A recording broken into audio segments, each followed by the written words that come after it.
Hi guys, today I want to go back to talking about entrepreneurship and owning your own business, particularly the mistakes most people make, me included, when first starting out. Tell me, are you an entrepreneur? Or maybe you're thinking about starting your own business? Leave me a comment below letting me know. I would love to hear from you. So, you decide you want to own a business, that you don't really want to rely on anyone else to make your living, that you want to make your own decisions and have total control over your career. And then what?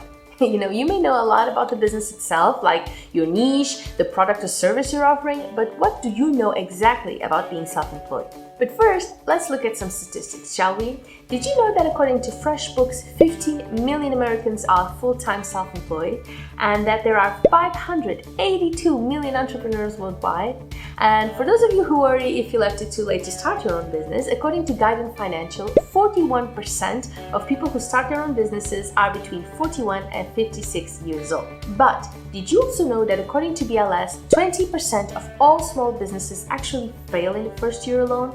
50% survive for 5 years and only about a third make it into a decade. Scary, right? But why is that? Why do so many entrepreneurs fail? Well, here are some of the mistakes they make that may explain it. And the first one would be not setting attainable goals. Call it enthusiasm or inexperience, but often when people first start a business, they tend to jump first and look later. And while there's nothing wrong with enthusiasm and motivation, there are two things to keep in mind. First, fully expect not to be prepared for what you will have to deal with when starting a business.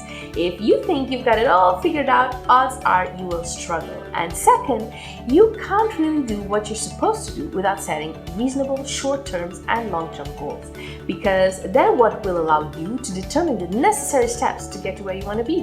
When I first started my business, I had no idea what I was getting myself into. And then, as things started to happen, I was reacting instead of being proactive. And it took me a while to get up to speed. Hopefully, as you know this, you will be able to do better than I did. Now, the second mistake most entrepreneurs make is thinking they can do it all by themselves. And the first problem with this is that you are under the assumption that you already know everything you need to know, or that you will learn all of it easily.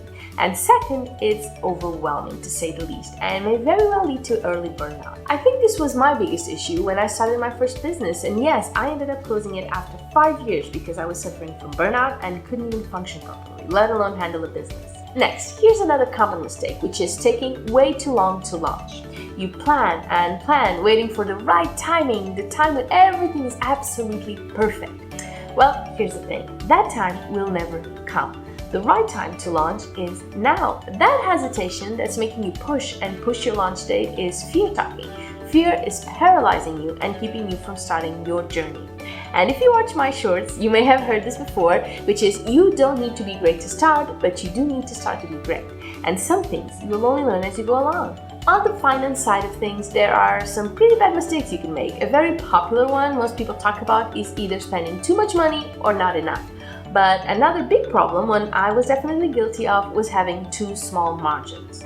Here's the thing, when you first start out, it is perfectly normal to want to draw as much attention to your offer as possible, and often we make the mistakes of thinking that we get there by lowering prices and making customers an offer they can't refuse. But ultimately, small margins strangle your business, and you end up not making as much money as you need to keep afloat, not to mention to grow. Having a healthy profit margin is critical for your success. So, have confidence in your product or your service and don't compromise. If there is one thing I learned with my Etsy shop is that people are suspicious of cheap products. They prefer to pay more and get quality instead. And if you're offering quality, no need to sell yourself short. Literally. Also, don't go for products or services with a low profit margin, regardless of how successful you think they'll be. Unless you know you can lower the costs or somehow make that margin wider, just walk away. Now, the one thing you shouldn't walk away from, though, is this video. If you're enjoying it, give it a thumbs up so I will know it. Also, if you're looking for more content on owning your own business and navigating the entrepreneurial lifestyle with ease, subscribe to my channel for more content like this one. I publish new videos on Tuesdays and Fridays, plus my inspirational shorts. Next, a common mistake beginner entrepreneurs make is all about marketing. And when it comes to marketing, people will either neglect it completely or put all their eggs into one basket. On one hand, it's a mistake to think that all it takes for your business to be successful is for it to exist. If you build it, they will come is not good business advice for beginner entrepreneurs. On the other hand, you should never put all your marketing efforts in just one platform. When I first started blogging, I used social media as my traffic source, and I decided it was clever to focus on just one platform.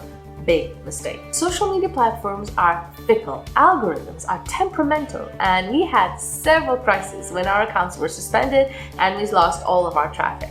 So now we diversify our traffic sources, and I suggest you do the same. Oh, and here's another marketing no-no, which is do not pay attention to your branding. An inconsistent brand makes your business look, well, inconsistent and unreliable and sloppy. Makes it kind of hard for your customers to trust. So make some effort with your branding. Make sure every element of your image is cohesive and be flexible to any changes that may be required. Now, a great way to know when it's required is by paying close attention to your customer feedback. In fact, one of the biggest mistakes an entrepreneur can make is to not listen to their customers, to put their product or service ahead of what the buyers want. Having a customer be willing to give you their opinion on your company and your offer is priceless and shouldn't be overlooked. If you want your customers' loyalty, they need to feel heard and valued. So make your business a customer-oriented business and enjoy your much-earned success. Also, watch this video about turning your hobby into a business and how if you work on what you love, you will never have to work another day in your life. That is it for me today, and I will see you over there. Bye-bye!